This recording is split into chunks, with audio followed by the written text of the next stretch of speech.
आज पवार साहेबांनी त्यांचा स्वतःचा फॉर्म भरलेला बारामतीमध्ये, त्याच्यानंतर आज पहिल्यांदा इथं फॉर्म माझा भरायला आले, त्याबद्दल मी मनापासून त्यांचा आणि सुप्रियाताईंचा, माझे आई वडील पण इथं आले, आपले कार्यकर्ते पदाधिकारी पण इथं आले, सगळ्यांचा मी मनापासून आभार व्यक्त करतो। आणि आज खरं तर मला बोलण्यासाठी शब्दच नाही राहिलेत, कारण लहानपणापासून मी पवार साहेबांचं सगळं करिअर बघत आलोय आणि ते नेहमी माझे मार्गदर्शक राहिलेत, गुरु राहिलेत। आपण जेव्हा लहान असतो, आपण कुणाला तरी रोल मॉडेल किंवा एक आदर्श म्हणून आपण तिथं पुढं बघत असतो, आणि माझ्यासाठी नेहमी म्हणजे जेव्हापासून मला काही समजतंय तेव्हापासून पवार साहेबच ते राहिलेत। आणि आज ते इथं माझा फॉर्म भरायला आले, हा क्षण माझ्या आयुष्यातला सगळ्यात मोठा दिवस आहे, कधीच मी हे विसरू शकत नाही। आणि मनापासून मी नेहमी त्यांचा आभारी राहीन, आणि जो विश्वास त्यांनी माझ्यावर दाखवला आहे, मी नेहमी बारामतीकरांसाठी काम करत राहीन।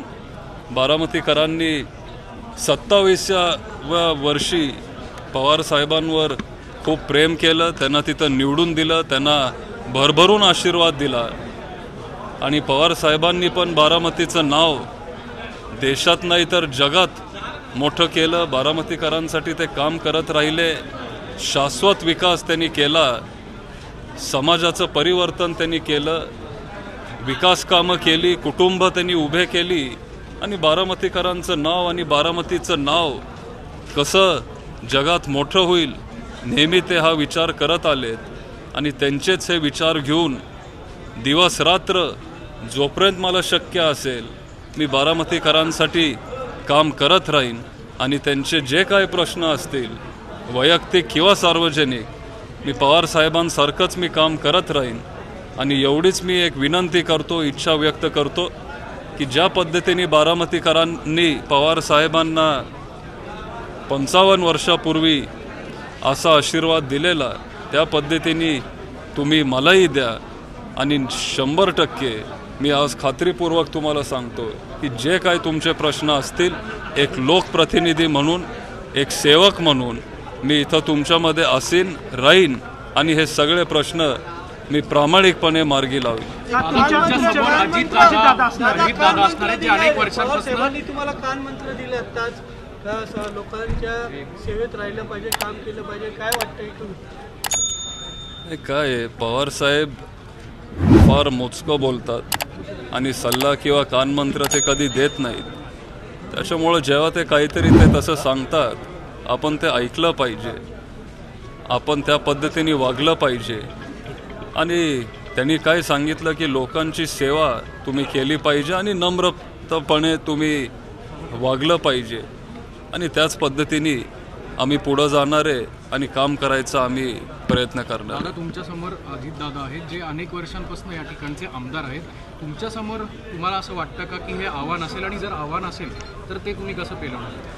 आव्हान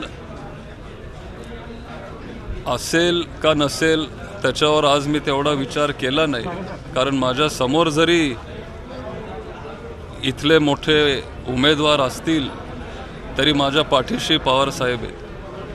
समोर उमेदवार बघणार की काका बघणार?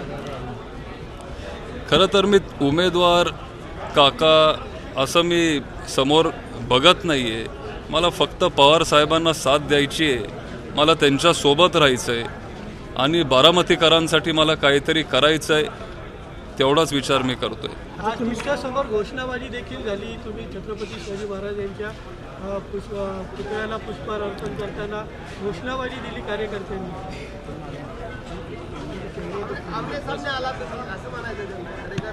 नाही, ठीक आहे, शेवटी लोकशाही हे आहे, आणि आम्ही पण छत्रपती शिवाजी महाराजांच्या पुतळ्याला तिथं जाऊन हार घालू शकतो, आम्ही पण त्यांचा आशीर्वाद घेऊ शकतो। आणि ते आम्ही केलं. स्वाभिमानी यात्रा तुम्ही काढली होती, आता स्वाभिमानी यात्रेनंतर आता थेट प्रचाराच्या यात्रेत तुम्ही सहभागी होत आहे, कसं पाहता याचं? नाही, ती स्वाभिमान यात्रा ती थोडी जास्त गाजली, पण आता मी बारामती 4 वेळा मी इथं पिंजून काढले, लोकसभेमध्ये एकदा आणि आता 3दा. त्याच्या आधी मी आभार दौरा पण मी घेतलेला, नंतर स्वाभिमान यात्रा घेतली, आता प्रचार दौरा आपण सुरू करणार आहे. पवार साहेबांचं नेहमी आम्हाला मार्गदर्शन असतं की आपण वाड्या वस्त्यांमध्ये गेलं पाहिजे, लोकांपर्यंत पोचलं पाहिजे, लोकांमध्ये राहिलं पाहिजे, लोकांसोबत आपण तिथं मिसळलं पाहिजे आणि जिथं कोण पोचू शकत नाही किंवा जिथं कोण पोचत नाही तिथं आपण जाऊन स्वतःच्या डोळ्यांनी बघून त्यांचे प्रश्न आपण ते सोडवले पाहिजेत. आणि बऱ्याच ठिकाणी जिथं मी गेलो तिथं रस्ता पण नाही आहे. आता आज आम्हाला गाड्या तरी आहेत तिथं जायला. तिथली जुनी लोक सांगतात की पवार साहेबांनंतर त्या वाड्या वस्त्यावर कोणच आलं नाही आणि साहेब त्या काळात तिथं चालत गेलेत किंवा सायकलीवर गेलेत आणि त्यांच्याच पद्धतीने त्यांच्याच पावलावर पाऊल टाकण्याचा मी प्रयत्न करतो. बारामतीचा दादा बदलायच्या घोषणा कार्यकर्ते देतात, तर तुम्ही तयार आहेत का बारामतीचा दादा बदलायला? नाही, काय की दादा बदलायचं आहे किंवा असं शेवटी कार्यकर्त्यांची भावना असते. मला कुणाला असं बदलण्याची भाषा मी करणं मला काही ते योग्य वाटत नाही. मला बारामतीच्या जनतेसाठी काहीतरी काम करायचं आहे आणि आता जर मला बारामतीकरांनी संधी दिली तर नक्की मी ते काम करून दाखवेन. दादा, तुम्हाला आज संधी मिळालेली आहे.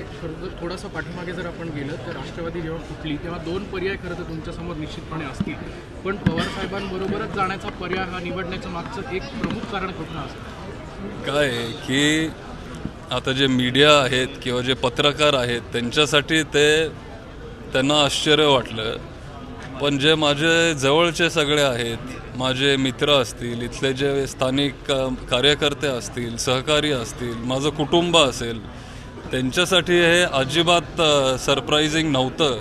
कारण लहानपणापासून जर मी कुणाला मानत आलो आहे ते फक्त आणि फक्त पवार साहेबांनाच मी मानत आलो आहे. त्याच्यामुळं मीडियासाठी एखाद्या वेळेस ते सरप्रायझिंग असेल, पण जे माझ्या जवळ आहेत किंवा जे माझं कुटुंब आहे त्यांच्यासाठी अजिबात सरप्राइजिंग नव्हतं. दादा की हिंदी करो अपन. आज आपने एक नामांकन ये किया है, क्या कहना चाहोगे? पवार साहब आपके साथ में थे. बहुत अच्छा लगता है, एक समाधान लगता है और बहुत सालों के बाद पवार साहब जब उनका फॉर्म भरते थे तभी वो इधर बारामती में फॉर्म भरने के लिए आए हैं और मैं खुद का अच्छा नसीब समझता हूँ कि पवार साहब मेरा ही फॉर्म भरने के लिए आए हैं और जो कुछ जवाबदारी वो मुझे देंगे वो मैं पारदर्शक और अच्छी तरह से मैं करूँगा. आपके पास, आपके सामने जो चैलेंज है वो बहुत बड़ा है, पवार की है, आपके है, क्या कहना चाहोगे? कैसे आप ये अभी लाइफ में चैलेंजेस ये आते रहते हैं, पर सामने चैलेंज बड़ा है, उससे ज़्यादा मेरे पीछे कौन है ये मेरे लिए ज़्यादा मायने रखता है. और हमारे पीछे पवार साहब जैसे नेता खड़े हैं और सबसे ज़्यादा अनुभव अगर ये देश में किसी के पास होगा राजनीति का, वो आदरणीय पवार साहब है और वो हमारे साथ खड़े हैं. क्या क्या इश्यूज होंगे यहाँ पे? क्या आपका? बेरोजगारी बड़ा मुद्दा है, महंगाई है, क्राइम बारामती में बहुत बढ़ गया है, महिलाओं पे अत्याचार बढ़ गया है, अनेक पानी का बहुत बड़ा समस्या है, बहुत बड़ी समस्या है, अनेक मुद्दे हैं और ये सभी मुद्दों पे हम इधर काम करेंगे और करते आए हैं. धन्यवाद. गर्जा हिंदुस्तान चॅनलला सबस्क्राईब करा आणि ताज्या घडामोडी जाणून घेण्यासाठी बेल आयकॉनवर प्रेस करा.